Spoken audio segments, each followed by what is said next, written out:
Hello, hello. All right, so welcome back, guys. So this is going to be a today's love tarot story. So we shall see where this one takes us. It will certainly cover the topic of love in some capacity. But thank you, guys, everybody, so much for your beautiful birthday wishes. I am so honored. Thank you to all the new members. Thank you, guys, so much for making my day so amazing yesterday. Thank you for the many, many donations. You guys are amazingly generous. Thanks for being here. All right, so Nine of Swords starts us out. We do have, we got problems. Got big old problems cooking here.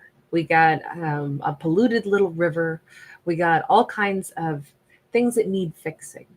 And sometimes the problem is, how do I fix things? We have images of like wounds and pollution all over on that card. And so I'm going to say this.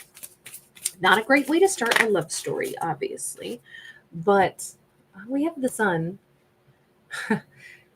Somebody's really stressed out about their happiness. Could be stressed out about a Leo. Um, I don't know. This to me is starting to look like we've got like a fantasy aspect to this sun card. Like, I know just what I want. I know just how wonderful it would be, but I'm so stressed out. So it makes me question, are you sure it would be that great if you're this stressed out over it?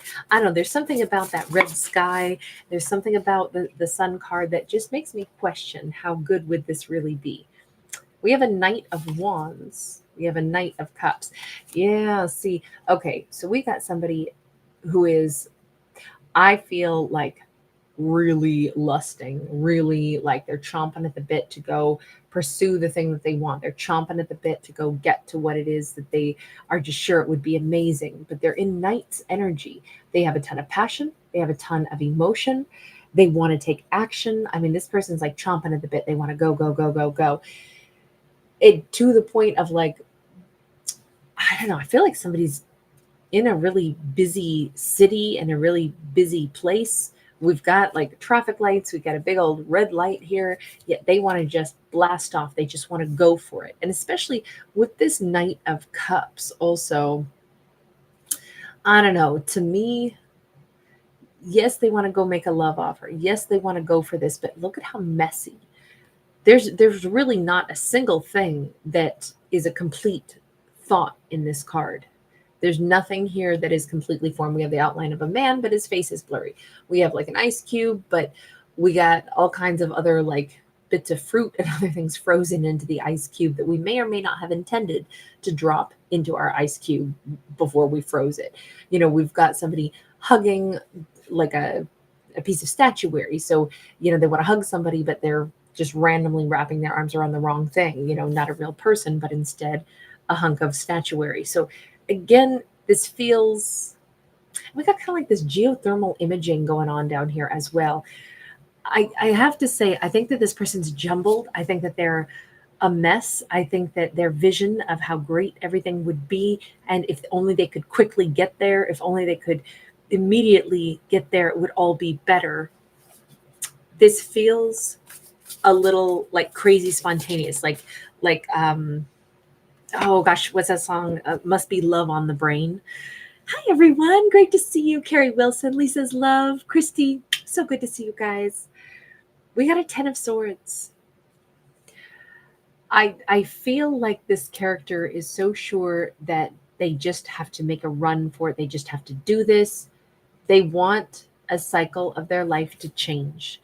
They want something painful to stop. Like literally, we have the stop sign there. Um, and I think that this is escape. That's what it feels like. Like I just know I'd be happy anywhere but here.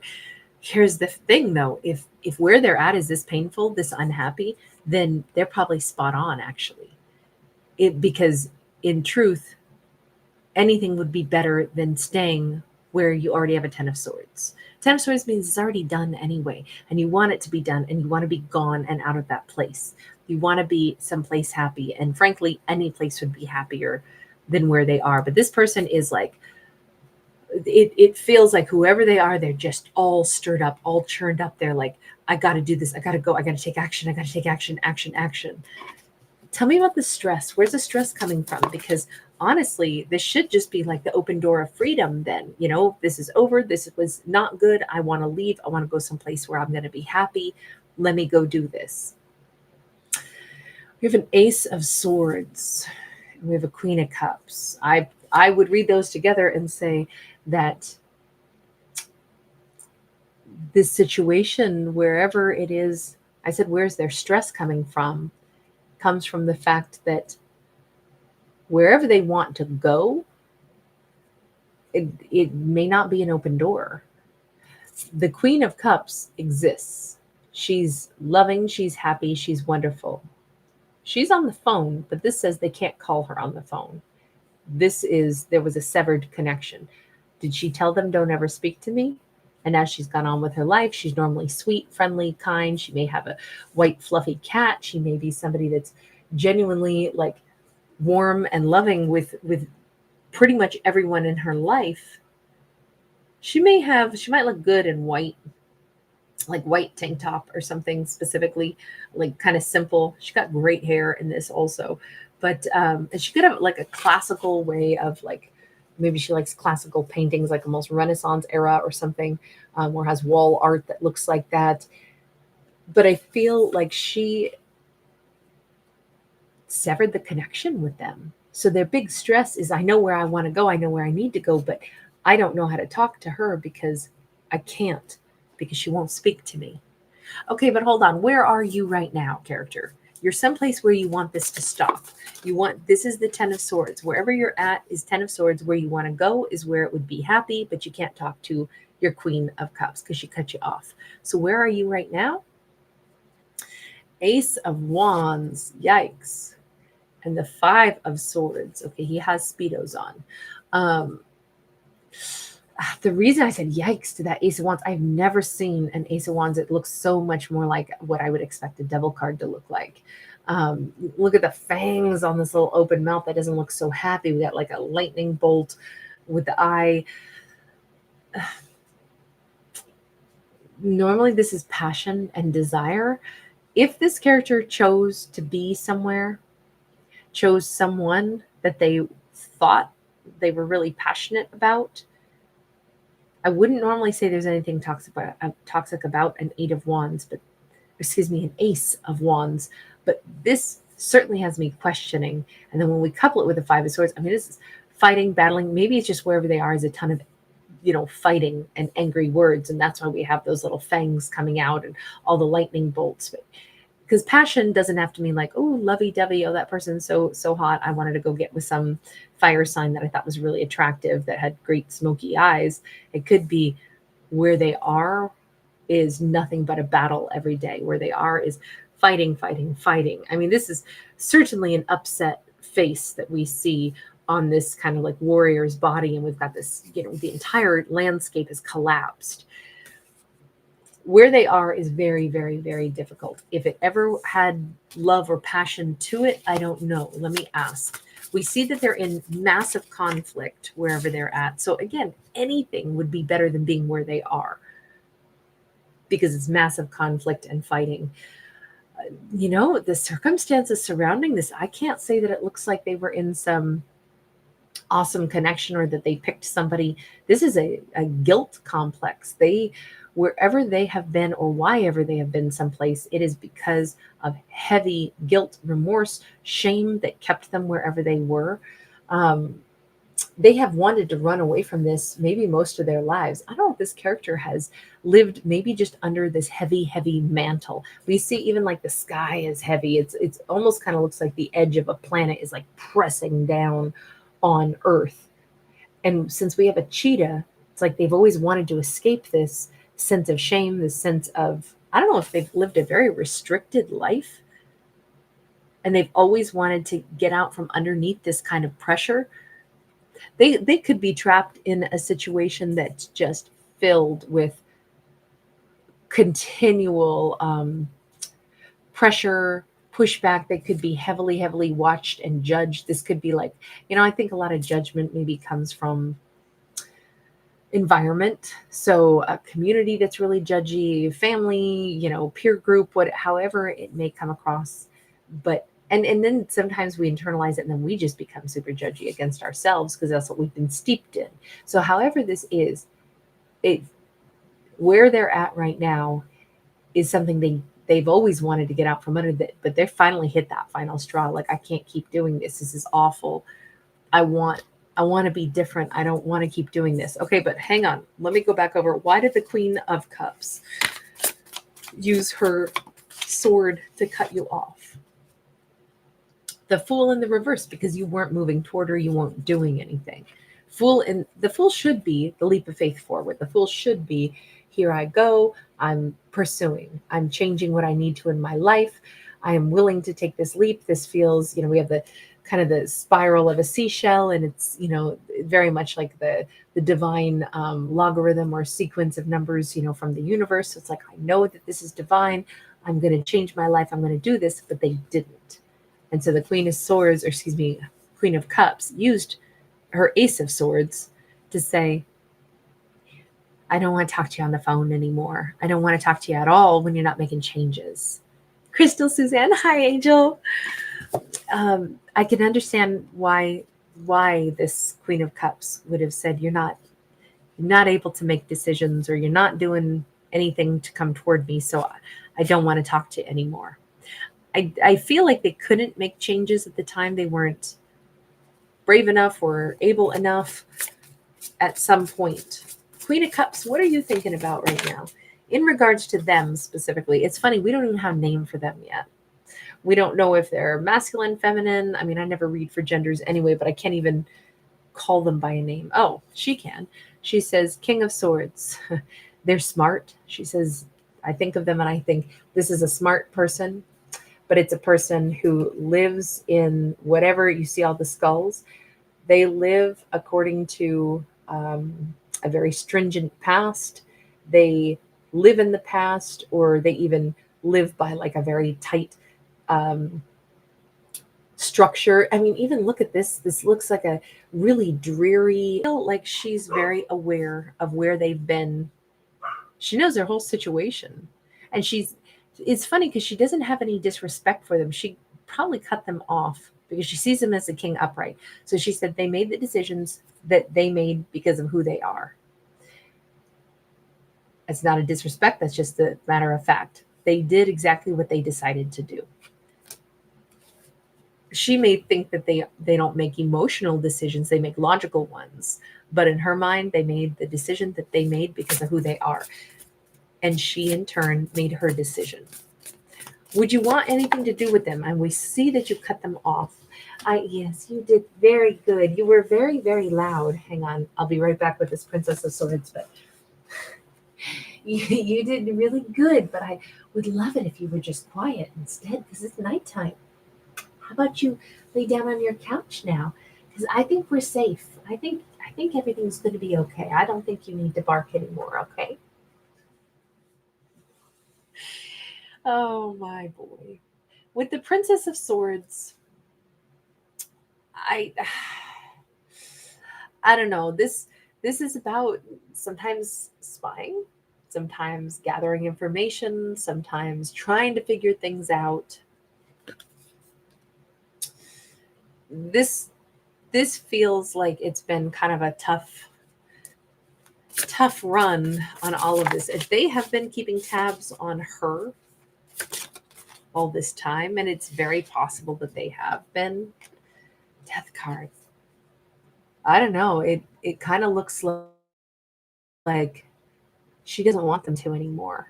With the death card, it's like she turned her back because she's already said if they can't make the changes that they would have to, then it's time to let this go. She's much more able, I think, to let go of things, or has been willing to cut them off so she could move forward.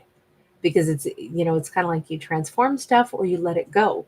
But when those are the only two options, one or the other is going to happen. Transform it or let it go. Don't keep staring at me, let me go if you're not going to make the changes to actually be with me. So all said and done, we see them under all this kind of like intense pressure. This feels like I'm getting repetitious messages or the other components of a story. I just did a bonus message on my other channel, and I almost feel like this is kind of the other half of that story, even though I certainly didn't intend it to be.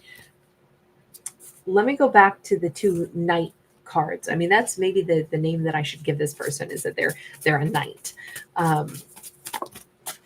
Because we don't, she sees him as a king of swords, so we'll call them that. But where they're at right now is not king of swords energy. They want to take sudden action. This is maybe even unusual for them to be a flurry of like, I have to, I'm finally ready. I don't want to be the person I've been all this time. It's kind of like they're tired of being the king of swords, that cold, logical, kind of unhappy character. I think they're about ready to break loose. We have 8 of swords. That's the stuck energy. And we have the 5 of cups. It's funny because we have a tarot card here with the human heart on it. It's a 3 of swords, it looks like. Well, actually, no, it's card 27. Forgive me.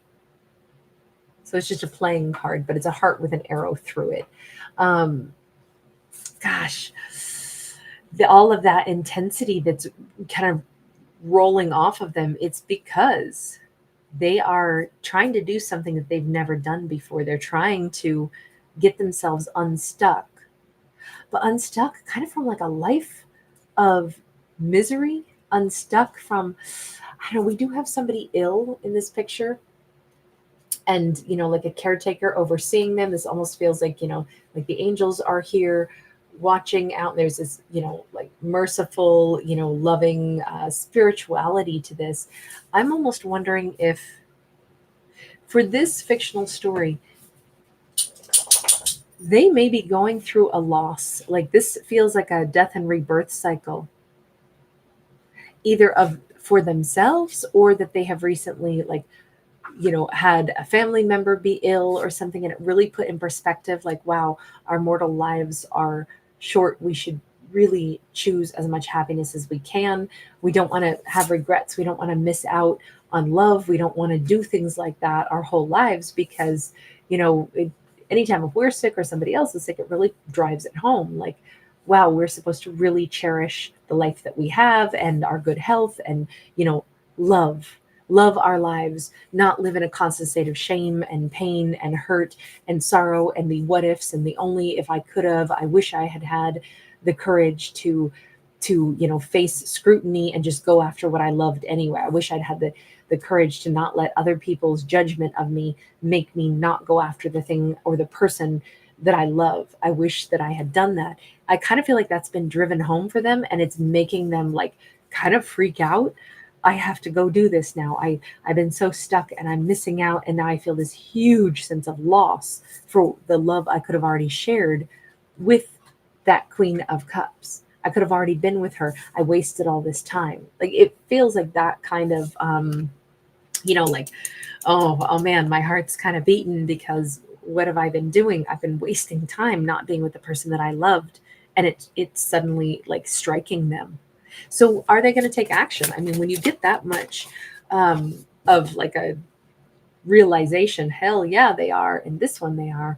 We've got the Emperor upright. This is a character that whatever it is that they love, if the Queen of Cups, let's say it wasn't representing a person, although I don't know how else to interpret that. I always look at court cards as people for the most part. Well, I don't always. That's not entirely true. But this time, yeah, I think I would look at that as a person. But let's say, for example, it was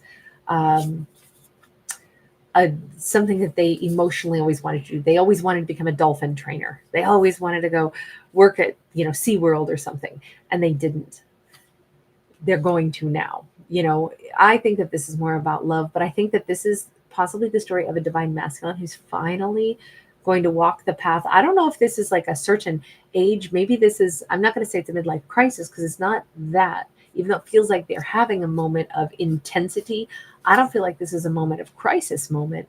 it's a moment of clarity. It's a moment that tells them, I must take real action for the life that I really want. I must go after the things that I must have. The life that has been up here all this time, but I haven't grabbed a hold of it, I'm going to now. So I don't call this a crisis. I think that this is a moment of genuine clarity because it's been driven home to them how important it is they actually live the life they want.